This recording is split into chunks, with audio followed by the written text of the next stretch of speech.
My name is April Joyce. I am 47 years old and I live in Sacramento, California. I am from Benton, Kentucky originally.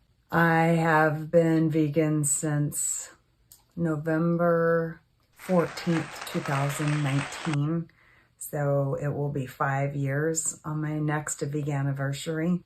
My sister has been vegan for 8 years, almost 9, and my mom and dad are plant-based for almost 2 years now. I became vegan because I had a health scare. The doctor during my annual physical sent me for an ultrasound which showed sludge on my gallbladder. They called me to give me my results and I mistook the word sludge for blood. I asked them to repeat themselves 3 times, and having a background in the medical field for 15 years, I had never heard of the word sludge before, and I mistook it for blood. They scheduled me with a surgeon for the following Tuesday, and I took a week off of work because I thought my gallbladder was bleeding, and a simple Google search discovered that a bleeding gallbladder is pretty serious. So I went to see the surgeon and she laughed at me and told me my gallbladder wasn't bleeding, but it was sludge, not blood. She said, if it gets any worse, we will put you on medication or we will remove your gallbladder. Never once did this surgeon recommend to me that I change nutrition or lifestyle. And later I discovered that doctors on average only go to school for about 2 to 10 hours of nutrition. They have no idea what they're talking about when it comes to nutrition and lifestyle, most doctors. So I had lunch with my sister and she recommended that I watch Forks Over Knives. It's a great video and it's for free streaming on their website. My sister said, after you watch that film, let me know and I'll give you another one to watch. So I took a week off of work, and during that week, or actually that first night, I watched Forks Over Knives. I also watched What the Health, The Game Changers, Cowspiracy, and then I watched Earthlings and Dominion on YouTube.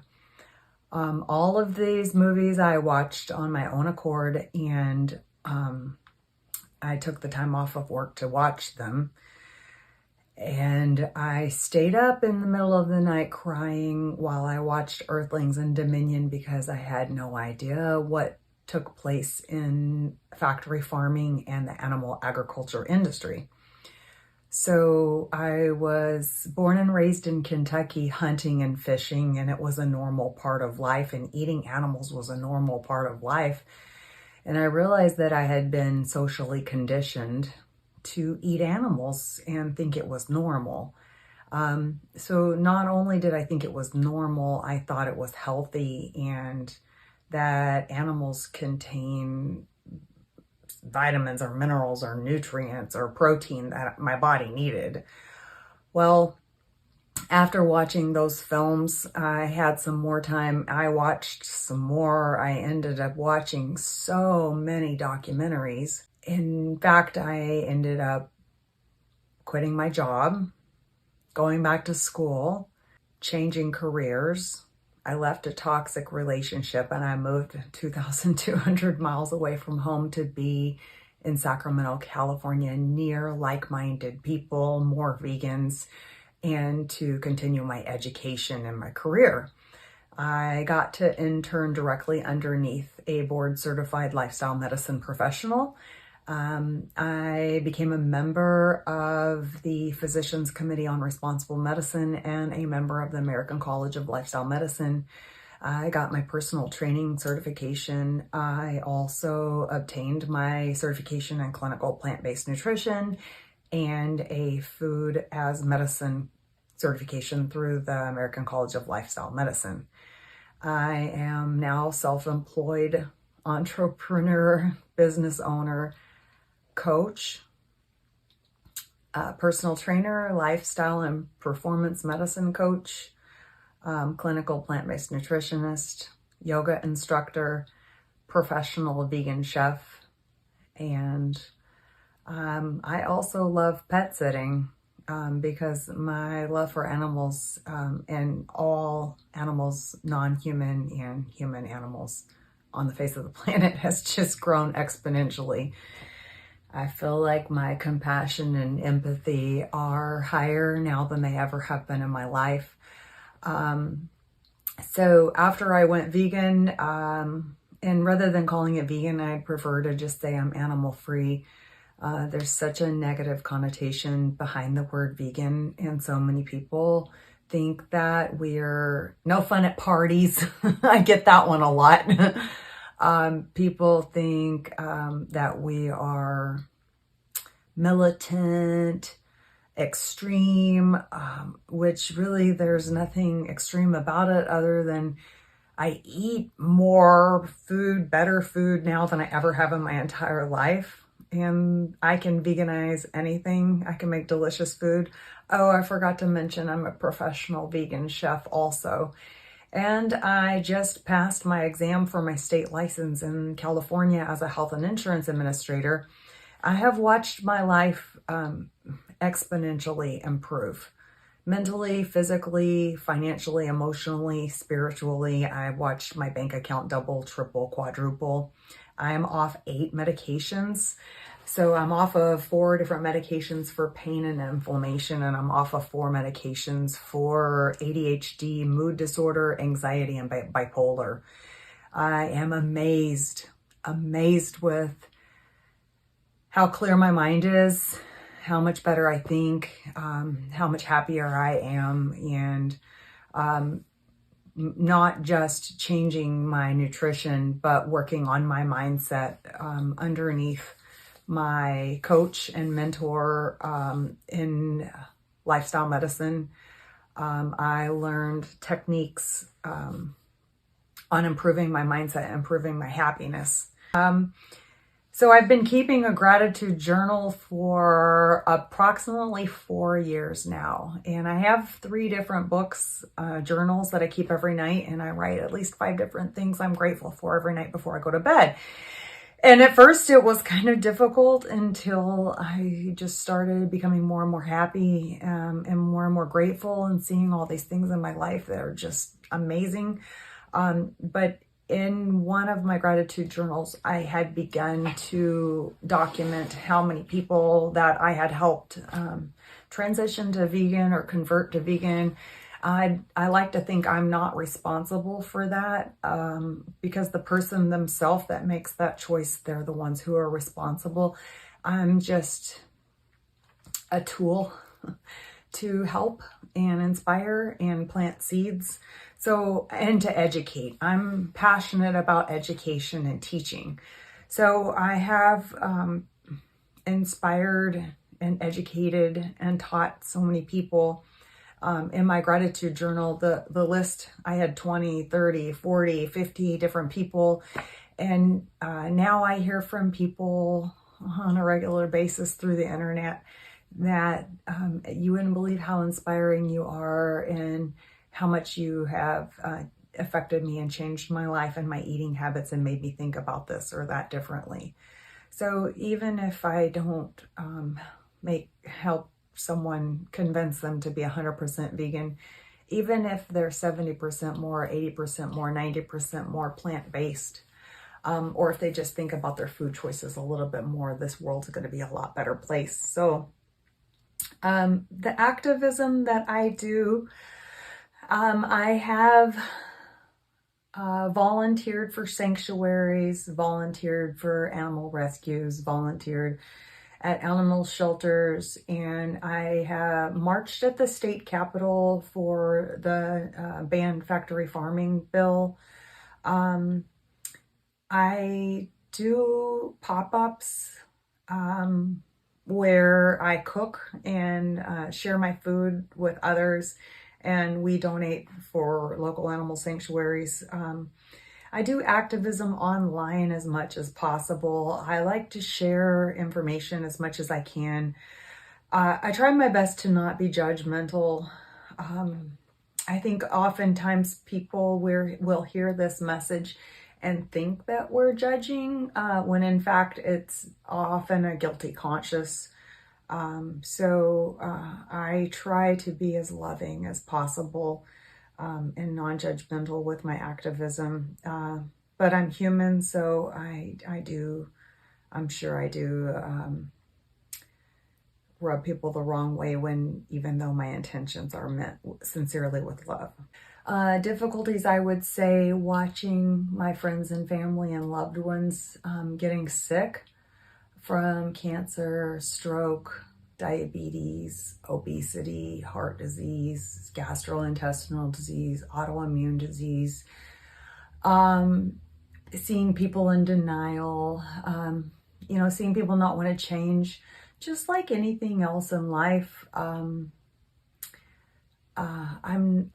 If someone drinks or smokes, I'm not going to judge them. I'm just going to absolutely love them, even though we know drinking and smoking can cause cancer and lung disease and liver problems and brain damage and all kinds of different physical ailments in the body. Just like the foods that we eat and put into our body can do the same thing. So that has been one of the major difficulties, and also difficulties just rubbing people the wrong way unintentionally, when you just are meant to send your message with love and it's not received that way. But my benefits after becoming vegan, let's see, I lost weight, I lowered my blood pressure, I lowered my cholesterol, I lowered my C-reactive proteins, that's my inflammatory markers, I lowered my A1C, I increased my skeletal muscle and decreased my body fat. Being a personal trainer, I have been watching my body composition over the last few years, and I have successfully seen my body fat go down and my skeletal muscle come up. So there is no loss of muscle in this way of eating. I think a lot of people can have problems when they go plant-based or go vegan because they're not getting the appropriate nutrition or calories. But that's when someone like me can come in and help. When you know enough about nutrition and you track your macronutrients and micronutrients and nutrition, you can get everything that you need in a whole food plant-based diet and then some. So I'm not deficient in anything. In fact, I started my bodybuilding journey just this year, and I'm very excited to see the muscular growth. I can eat 175 grams of protein in a day or more. Not that that is necessary, but I can. And I'm only 5'4" and 135 pounds. That's way more protein than anybody needs. That's probably almost double my size, but that's how easy it is to do if you know what you're doing. So I promote veganism through my social media, through Instagram, through Facebook, also through websites. I spoke at the Sacramento Vegan Food Festival, and I have also spoken at elementary schools, at the California State Fair, and basically anywhere, many gyms that I've worked for,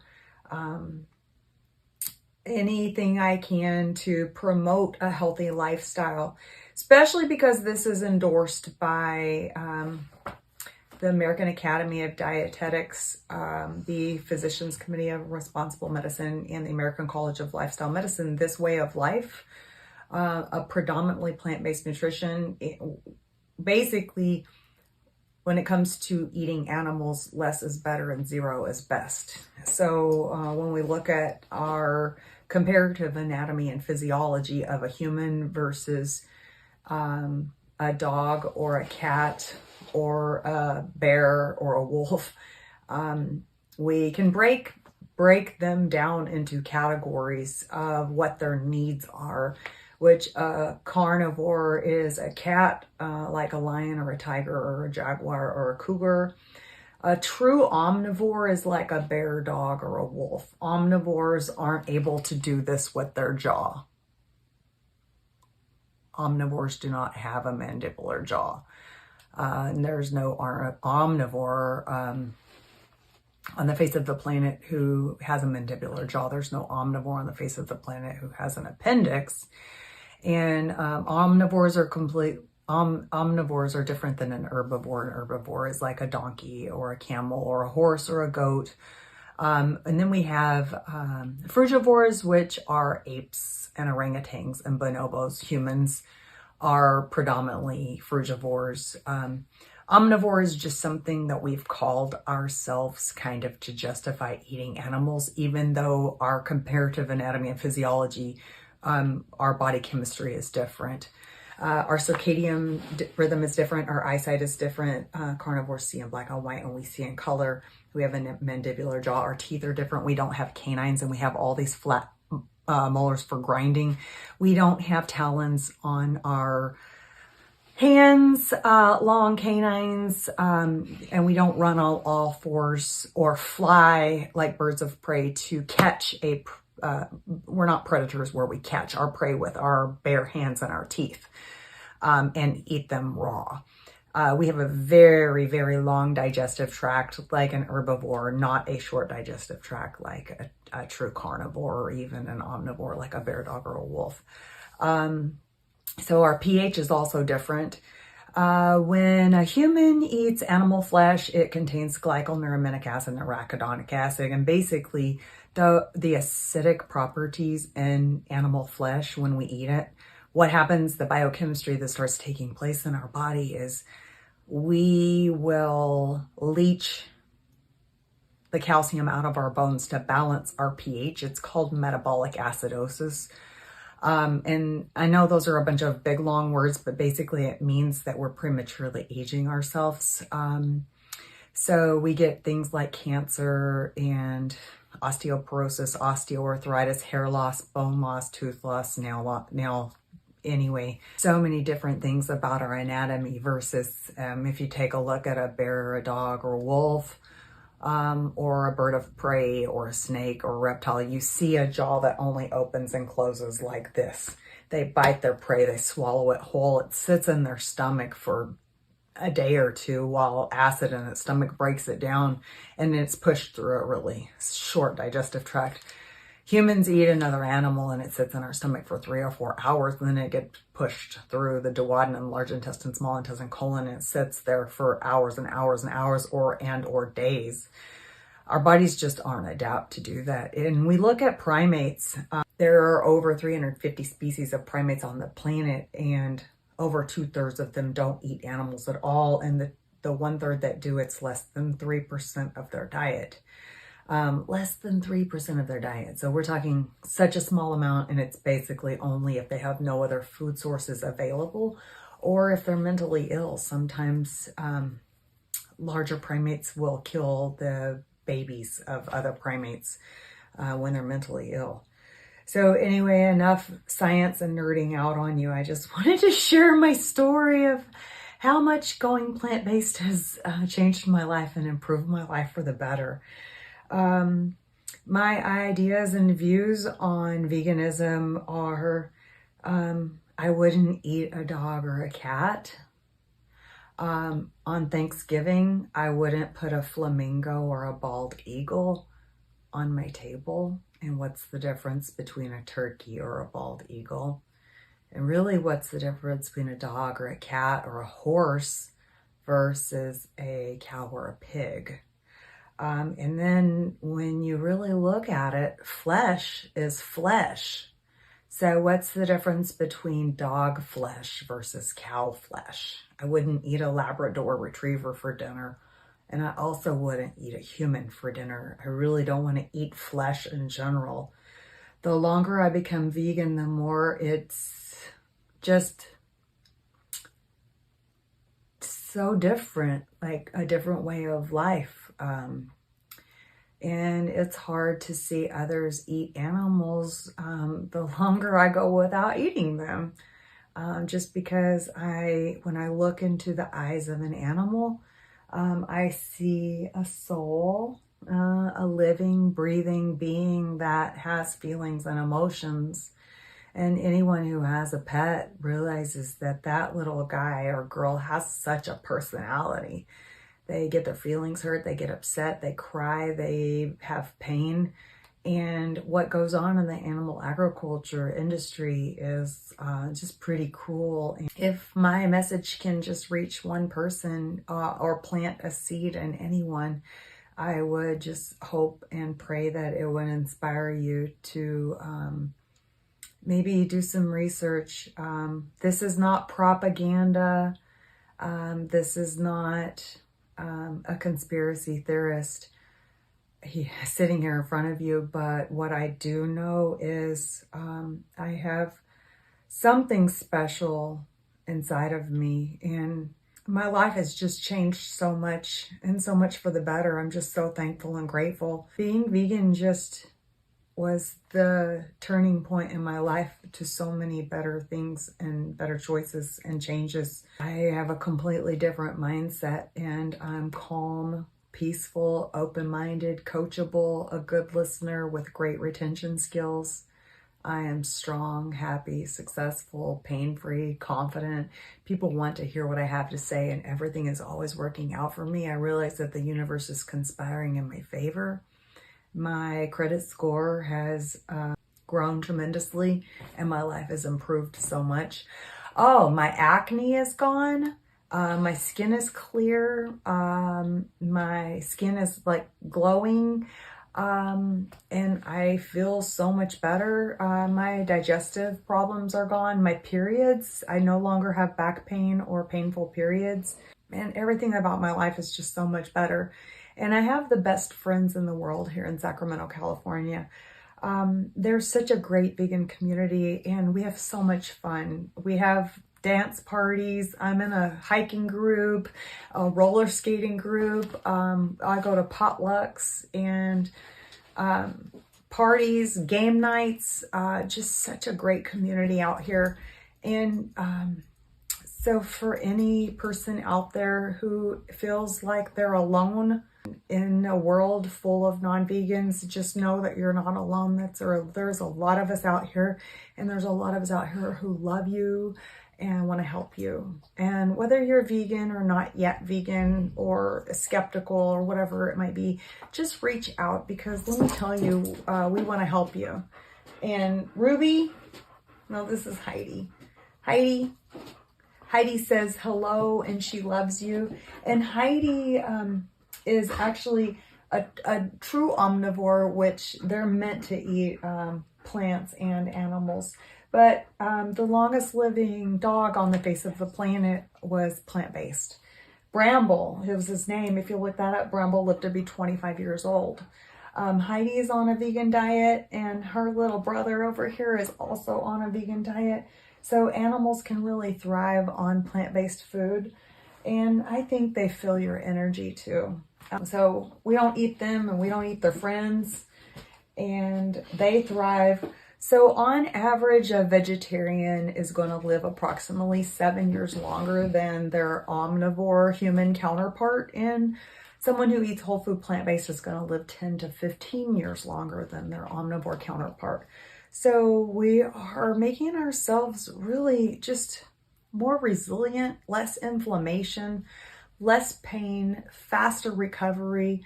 It's just amazing how I go to the gym and I can outlast and outperform and outlift my old self. And I'm not comparing myself to anybody else on the face of the planet other than myself and who I was yesterday and last month and last week and last year. I'm a better person now than I ever have been in my entire life, and I continue to amaze myself and surprise myself. I love myself so much, and I'm so proud of how far I've become. And that's just my special words on veganism.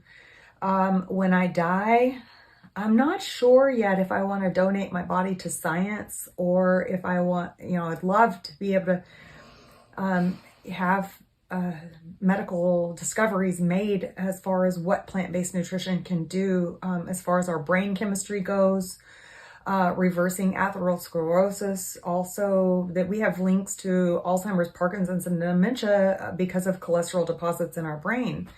There's just so many things out there that can be treated, prevented, or reversed with whole food plant-based nutrition.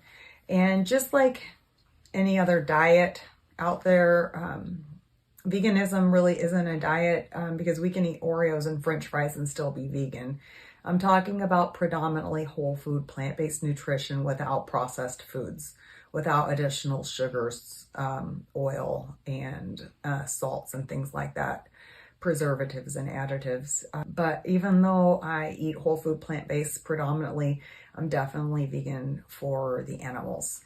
And one last thing I'd like to add, if we take a look at everything else with this planet Earth, animal agriculture is one of the leading contributors to the healthcare crisis, to global warming, to climate change, to ocean dead zones, to water shortages, to air pollution, to deforestation, to soil erosion, to contamination in water, to species extinction, to world hunger, to zoonotic pandemics, and most importantly, animal cruelty. So the sooner we can stop animal agriculture, the better this planet is going to be. And if you think you can't give up meat, let me tell you, there are so many delicious substitutions now out there to meat. Give it a try. And I would say not even 30 days, but 60 days or 90 days, because the bacteria in our gut microbiome will change. It takes, starts in about 24 days, but it takes about 30 days or more. And the taste buds on our tongue, they literally fall out and regrow every 10 to 14 days. So when I say you're going to grow new taste buds, you are literally going to grow new taste buds. So if you think you didn't like something before, there's a way that you can change it or fix it. Or if you think you have food allergies, let me tell you, it could quite possibly be the bacteria in my gut microbiome. So I don't know how long I spoke on this video, but I'm so passionate about this lifestyle.